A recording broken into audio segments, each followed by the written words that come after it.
प्रिय श्रोते हो, विकास बलवंत शुक्लचा नमस्कार. आज आपण ऐकणार आहोत दोन कथा. कथा क्रमांक 10 जिचं शीर्षक आहे मदन सेना, आणि कथा क्रमांक 11 जिचं शीर्षक आहे धर्मध्वज आणि त्याच्या 3 राण्या.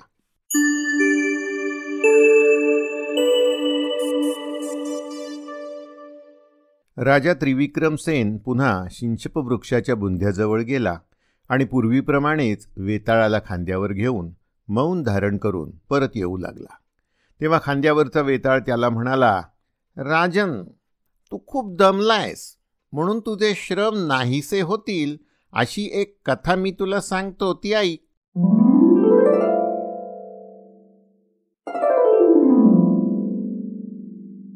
दुसऱ्या इंद्राप्रमाणेच शोभणारा वीरबाहू नावाचा एक राजा होता. सर्व राजे त्याची आज्ञा शिरसावंद्य करीत असत. त्याचं अनंगपूर नावाचं एक श्रेष्ठ नगर होतं. तिथे अर्थदत्त नावाचा एक महाश्रीमान व्यापारी राहत होता. त्याला धनदत्त नावाचा मोठा मुलगा आणि मदनसेना नावाची धाकटी मुलगी होती. एकदा धर्मदत्त नावाच्या मोठ्या व्यापाऱ्याच्या मुलाने तिला उद्यानामध्ये आपल्या मैत्रिणींसह खेळताना पाहिलं. धर्मदत्त धनदत्ताचा मित्र होता. ती तरुणी लावण्य रसाने वाहणाऱ्या झऱ्याप्रमाणेच किंवा तारुण्यरूपी मदन गजाचे विलास स्नान करण्यासाठी असलेल्या सरोवराप्रमाणेच त्याला भासली. अशा या कन्येला पाहून तो वैश्यपुत्र कामदेवाचे अनेक बाण लागल्याप्रमाणे मोहित झाला. उद्यानाच्या वाटिकेत उभ्या असलेल्या त्या तरुणीला पाहून तो मनात म्हणाला, अहो, कामदेवाने घडवलेल्या सौंदर्यामुळे चमकणारी ही मल्लिका माझ्या अंतःकरणाचा भेद करण्यासाठीच निर्मिली आहे. अशा प्रकारे मनात विचार करत त्याने सर्व दिवस चक्रवाकाप्रमाणे घालवला. त्यानंतर मदनसेना आपल्या घरात गेली आणि तिच्या दर्शनाने उत्पन्न झालेल्या दुःखरूपी अग्नीने धर्मदत्ताच्या संतप्त मनात प्रवेश केला. तिचे दर्शन न घडल्यामुळे झालेल्या दुःखामुळे लाल झालेला सूर्य लागलीच पश्चिम समुद्रात बुडाला. तिच्या मुखकमलाच्या शोभेमुळे पराजित झालेला चंद्रमा ती सुंदरी घरात गेली आहे असे पाहून हळूहळू उदय पावला आणि धर्मदत्तही घरी गेला. आणि तिचं चिंतन करीत चंद्रकिरणरूपी पावलांनी मदन प्रहार झाल्यामुळे गडबडा लोळत बिछाण्यावर पडला. त्याचे मित्र आणि नातेवाईक त्याला चिंतेचं कारण विचारू लागले, पण त्याने काहीच सांगितलं नाही. रात्री मोठ्या कष्टानेच त्याला झोप लागली, पण स्वप्नातही तिचं दर्शन होऊन तिचा अनुनय करण्यासाठी त्याने नाना प्रकार केले. सकाळी जागा झाल्यावर तो तिथे उद्यानापाशी गेला. तिथे एका पुष्पवाटिकेत आपल्या मैत्रिणींची वाट पाहत असलेली एकटीच मदनसेना त्याने पाहिली. तिथे जाऊन तिच्या आलिंगनाविषयी अतिशय उत्सुक झालेला धर्मदत्त तिच्या पायांवर पडला आणि प्रेमपूर्ण वचनांनी तिची प्रार्थना करू लागला. तेव्हा ती मदनसेना म्हणाली, मी कुमारी आहे आणि तुला परस्त्रीच आहे, कारण माझ्या पित्याने समुद्रदत्त नावाच्या व्यापाऱ्याला मला देण्याचं वचन दिलं आहे. काही दिवसांनी माझा विवाह होणार आहे, तेव्हा तू इथून गुपचूप निघून जा कसा, कारण कोणी पाहिलं तर मोठंच संकट ओढवेल. तिने असं सांगितलं असता व त्याला झिडकारलं असताही धर्मदत्त तिला म्हणाला, हे सुंदरी, काय व्हायचं असेल ते होऊ दे, मी तुझ्या वाचून काही जिवंत राहणार नाही. हे ऐकून आपलं कौमार्य व्रत नष्ट होण्याच्या भयाने व्याकुळ झालेली ती व्यापाऱ्याची मुलगी म्हणाली, आधी माझा विवाह होऊ दे. फार दिवसांपासून इच्छिलेलं कन्यादानाचं फळ माझ्या पित्याला मिळू दे. नंतर मी तुझ्याकडे प्रेमाने येईन. पण हे ऐकून धर्मदत्त म्हणाला, दुसऱ्याची भार्या होणारी प्रिया मला पसंत नाही. दुसऱ्याने उपभोगलेल्या कमळाचे ठाई भ्रमरही प्रेम करत नाहीत. त्यावर ती म्हणाली, तर मग विवाह झाल्यानंतर मी प्रथम तुझ्याकडे येईन आणि त्यानंतर आपल्या पतीकडे जाईन. तिने असं सांगितल्यानंतर त्याला विश्वास यावा म्हणून तिने शपथपूर्वक असं वचन दिलं. त्याच्या तावडीतून सुटलेली मदनसेना अतिशय खिन्न होऊन आपल्या घरी परत गेली. विवाहाचा दिवस उगवला. वैवाहिक मंगलकृत्ये पार पडली. नंतर ती पतीच्या घरी गेली आणि सर्व दिवस उत्सव समारंभात घालवून रात्री पतीच्या शयनगृहात जाऊन बिछाण्यावर झोपली. तिथे तिने आपल्या समुद्रदत्त नावाच्या पतीला आलिंगन वगैरेंच्या द्वारा संतुष्ट केलं नाही आणि उदास होऊन बसून राहिली. तो तिची प्रार्थना करू लागला तेव्हा ती रडू लागली. हे पाहून मी हिला आवडत नाही असं समुद्रदत्त मनात समजला आणि म्हणाला, हे सुंदरी, जर मी तुझ्या मनाप्रमाणे अनुरूप नसेन तर तुला जो आवडत असेल त्याच्याकडे तू जा. हे ऐकून मदनसेना आपलं मस्तक खाली झुकवून हळूच म्हणाली, प्राणनाथ, तुम्ही मला प्राणाहून अधिक प्रिय आहात, परंतु माझी एक प्रार्थना ऐका. मला अभय द्या आणि तशी शपथ घ्या, म्हणजे न सांगण्यासारखी गोष्ट असली तरी मी ती तुम्हाला सांगेन. पत्नीची विनंती ऐकून समुद्रदत्त मोठ्या कष्टानेच ठीक आहे असं म्हणाला.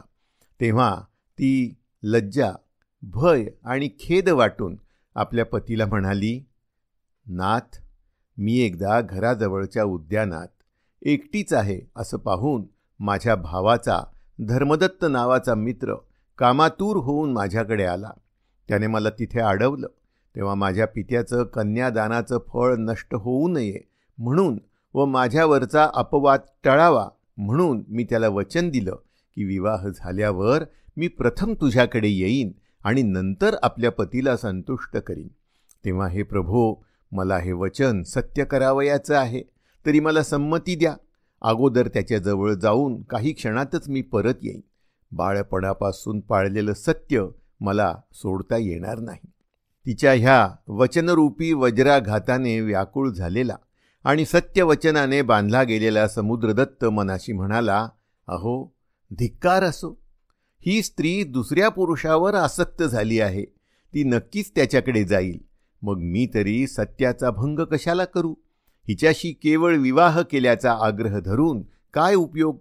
असा विचार करून त्याने तिला इच्छेप्रमाणे वाटेल तिकडे जाण्यास संमती दिली आणि तीही एकदम उठून पतीच्या घरातून बाहेर पडली.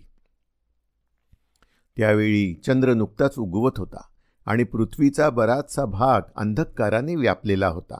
अशा वेळी रस्त्याने एकटीच जाणाऱ्या मदनसेनेला एका चोराने पाहिलं आणि त्याने तिचा पदर पकडला आणि तिला थांबवलं. त्यामुळे ती मदनसेना भयभीत झाली. इतक्यात त्या चोराने तिला विचारलं, तू कोण आहेस आणि कुठे जात आहेस? यावर ती म्हणाली, मला सोड, तुला चौकशी करून काय करायचंय? मला जरुरीचं काम आहे. त्यावर तो चोर म्हणाला, हे सुंदरी, माझ्यासारख्या चोराच्या हातून आता सुटका कुठून? ती म्हणाली, माझे हे सर्व अलंकार घे. त्यावर तो चोर म्हणाला, हे शोभने, या दगडांना घेऊन काय करू? तुझा चेहरा चंद्राप्रमाणे रम्य आहे आणि तू पृथ्वीच्या अलंकाराप्रमाणे शोभत आहेस, तेव्हा तुला मी कधीच सोडणार नाही. त्याचं हे बोलणं ऐकून ती वैश्यकन्या निराश झाली. तेव्हा आपला वृत्तांत सांगून ती प्रार्थनापूर्वक त्या चोराला म्हणाली, हे भल्या माणसा, मला क्षणभरच सोड आणि वाट पहा. मी माझं वचन पाळून ताबडतोब तुझ्याकडे येईन. तोवर तू येथेच थांब. मी ह्याही सत्यभाषणाचं उल्लंघन करणार नाही. तिचं हे निग्रही बोलणं ऐकून ती सत्यपालन करणारी आहे असं समजून त्याने मदनसेनेला सोडून दिलं आणि तो तिथेच तिच्या परत येण्याची वाट पाहत उभा राहिला. नंतर ती पण धर्मदत्त या वैश्यापाशी गेली. धर्मदत्ताने आपली प्रियतमा ठरल्याप्रमाणे आली आहे असं पाहून तिला सर्व हकीकत विचारली आणि क्षणभर विचार करून तो म्हणाला, हे सुंदरी, तुझ्या या सत्यपालनामुळे मी संतुष्ट झालो आहे आणि माझी पापाची इच्छा नष्ट झाली आहे. तुझ्यासारख्या परस्त्रीबरोबर मला काही कर्तव्य नाही. तरी तुला कोणी पाहत नाही, तोच तू ज्या मार्गाने आलीस त्याच मार्गाने परत जा. याप्रमाणे त्याने सोडून दिलं असता ती ठीक आहे असं म्हणाली आणि त्याच्या घरातून बाहेर पडली. नंतर ती रस्त्यात वाट पाहत असलेल्या चोराजवळ पोहोचली. तेव्हा चोराने विचारलं, तिथे पोहोचल्यावर काय काय घडलं हे मला सांग. तेव्हा त्या सत्यवती कन्येने धर्मदत्ताच्या हातून आपली सुटका कशी झाली हे सांगितलं. हे ऐकून चोर म्हणाला, असं जर आहे तर मीही तुझ्या सत्यवचनी वागणुकीमुळे संतुष्ट झालो आहे. तू मोकळी आहेस आणि आपल्या अलंकारांसह तू तुझ्या घरी जा. अशा प्रकारे चोराने तिचं रक्षण करून तिला घरापर्यंत पोहोचवलं आणि शील नष्ट न झाल्यामुळे प्रसन्न झालेली मदनसेना आपल्या पतीकडे परत आली. ती गुप्तपणे आणि आनंदाने परत आलेली पाहून समुद्रदत्ताने तिला सर्व वर्तमान विचारले आणि तिनेही घडलेल्या सर्व घटना नीट वर्णन केल्या. हे ऐकून समुद्रगुप्ताने पाहिले की तिचा चेहरा प्रसन्न दिसत आहे आणि तिच्या शरीरावर एकही संभोग चिन्ह दिसत नाही. तिचं चारित्र्य सुरक्षित राहिलं आहे आणि ती सत्यपालन करणारी आहे. हे सर्व जाणून मन पवित्र असलेल्या आपल्या पत्नीची त्याने प्रशंसा केली आणि तिच्याबरोबर तो सुखाने राहू लागला.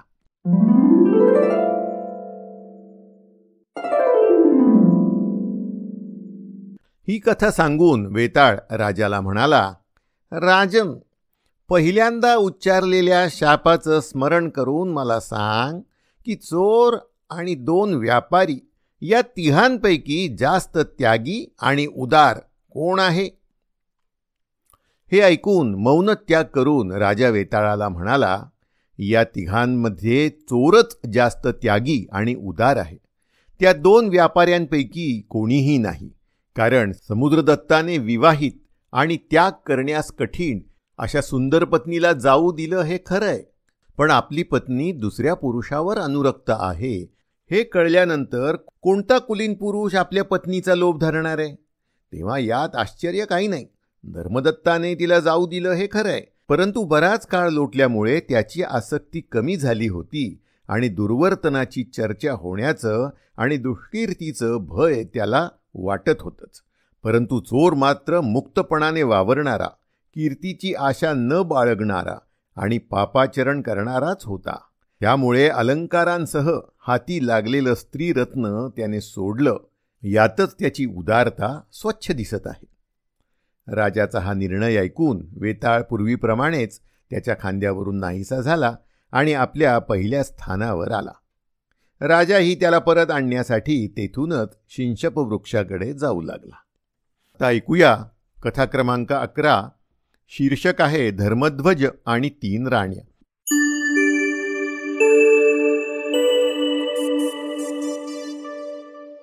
त्यानंतर राजा शिंशप वृक्षाजवळ गेला आणि वेताळाला खांद्यावर उचलून भिक्षूकडे जावयाला निघाला. तो जात असताना खांद्यावरच्या शवातील वेताळ त्याला म्हणाला, राजन, तुझे श्रम दूर करणारी एक विचित्र कथा मी सांगतो, ती ऐक.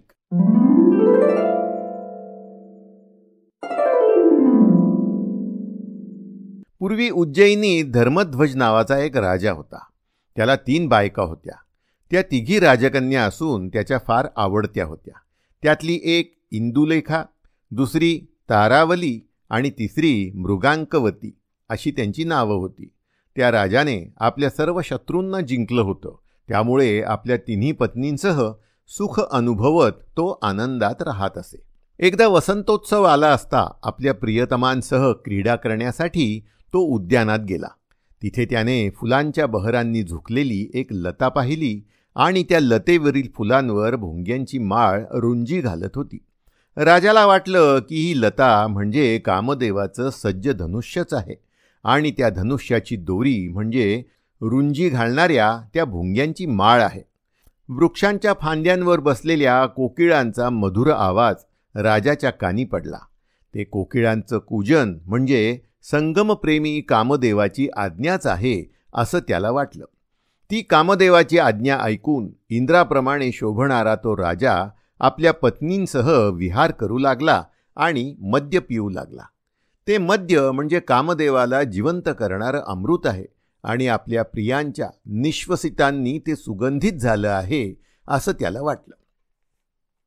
त्यावेळी एकदा विलास करताना राजाने इंदुलेखेचे केस धरले. त्यामुळे तिच्या कानावर ठेवलेलं कमळाचं फूल तिच्या मांडीवर पडलं. त्या आघाताने तिच्या मांडीला क्षत पडलं आणि ती कुलीन महाराणी हाय हाय असं म्हणून बेशुद्ध पडली. हे पाहून दुःखी झालेला राजा आणि सेवक वर्ग थंड पाणी आणि वारा यांच्या उपचाराने तिला सावध करू लागला. ती सावध झाल्यानंतर राजाने तिला राजधानीत नेलं आणि वैद्यांनी शेकडो औषधांनी तिच्यावर उपचार केले. तिला आता बरं वाटत आहे आणि ती स्वस्थ झाली आहे असं पाहून राजा आपली दुसरी पत्नी तारावली हिच्यासह आपल्या प्रासादाच्या चंद्रमहालात गेला. तिथे त्याच्या मांडीवर निजलेल्या त्या राणीच्या अंगावर खिडकीतून चंद्राचे किरण पडले. थोड्याच वेळात ती एकाएकी जागी झाली आणि हाय हाय मी भाजले असं म्हणत शय्येवरून उठली. त्यामुळे राजाही जागा झाला आणि हे काय असं त्याने घाबरत विचारलं. तेव्हा तारावलीच्या अंगावर उठलेले फोड त्याला दिसले. तारावली राणी राजाला म्हणाली, माझ्या उघड्या अंगावर पडलेल्या चंद्राच्या किरणांनी माझी अशी अवस्था झाली आहे. असं सांगून ती आणखीनच रडू लागली. तिच्या या रडण्याने राजाही व्याकुळ झाला आणि त्याने सेवक वर्गाला बोलावलं. सेवक वर्गाने पाण्याने भिजलेल्या कमळाच्या पानांची शय्या बनवली आणि तिच्या अंगावर चंदनाचा लेप दिला. हे ऐकून त्याची तिसरी राणी मृगांकवती राजाकडे येण्यासाठी आपल्या मंदिरातून निघाली. ती रस्त्यातून येत असता त्या शांत आणि निशब्द रात्रीच्या वेळी एका घरातून धान्य कुटण्याच्या मुसळाचा आवाज एकाएकी ऐकू आला. तेव्हा हाय हाय मी मेले असं म्हणत हात झाडत ती मृगांकवती रस्त्यातच बसली. तिच्या सेवक वर्गाने तिला तिथूनच अंतःपुरात नेलं. तिथे जाताच ती तरुणी रडतच आपल्या बिछाण्यावर पडली. तिला काय झालं आहे हे तिचे सेवक डोळ्यात अश्रू आले असता पाहू लागले. तेव्हा तिच्या दोन्ही हातांवर काळे डाग त्यांना आढळले. तिच्या हातांवरील ते काळे डाग कमळावर बसलेल्या भुंग्याप्रमाणे दिसत होते. त्या सेवकांनी ही बातमी राजाला ताबडतोब कळवली. घाबरलेला राजा गडबडीने तिथे आला आणि हे काय झालं असं त्याने प्रियेला विचारलं. पीडेमुळे कष्टी झालेली राणी आपले दोन्ही हात दाखवून म्हणाली, नाथ, मुसळांचा आवाज ऐकून माझ्या हातांवर हे पहा कसे काळे डाग उमटले आहेत. हे ऐकून राजाने दाह शांत करणारे चंदनाचे लेप त्या हातांवर नोकरांकडून लावले. हे सर्व पाहून राजा आश्चर्यचकित झाला आणि स्वतःशी म्हणाला, एकीच्या मांडीला कानावरून पडलेल्या कमळामुळे जखम झाली, दुसरीचं अंग चंद्रकिरणांनी भाजलं आणि तिसरीच्या हातावर मुसळाचा मोठा आवाज ऐकून काळे वळ उमटले. माझ्या या प्रेयसींना एकाच वेळी अशी व्यथा झाली, त्यांच्या कुलीनत्वाचा हा गुण दोषच झाला आहे असा मनात विचार करत तो राजा अंतःपुरातच फिरत राहिला आणि 3 प्रहरांची ती रात्र दुःखामुळे त्याला 100 प्रहरांसारखी वाटली आणि मोठ्या कष्टाने संपली. सकाळी त्याने वैद्यांना बोलवून आणलं आणि योग्य औषधोपचार करवले. थोड्याच काळात त्या राण्या बऱ्या झाल्या आणि सुखाने त्याच्यासह तो राहू लागला.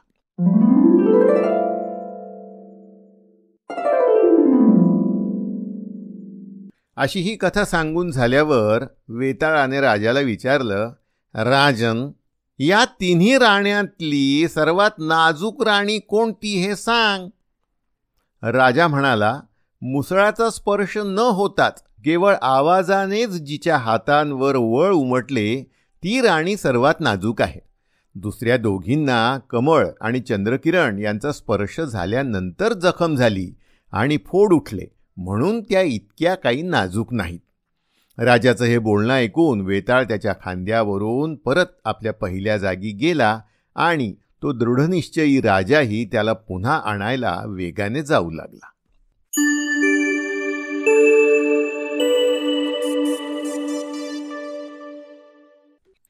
हे अभिवाचन आपल्याला माझ्या विकासवाणी या यूट्यूब चॅनलवरून माझ्या म्हणजे विकास बलवंत शुक्ल यांच्या आवाजात ऐकायला मिळाले.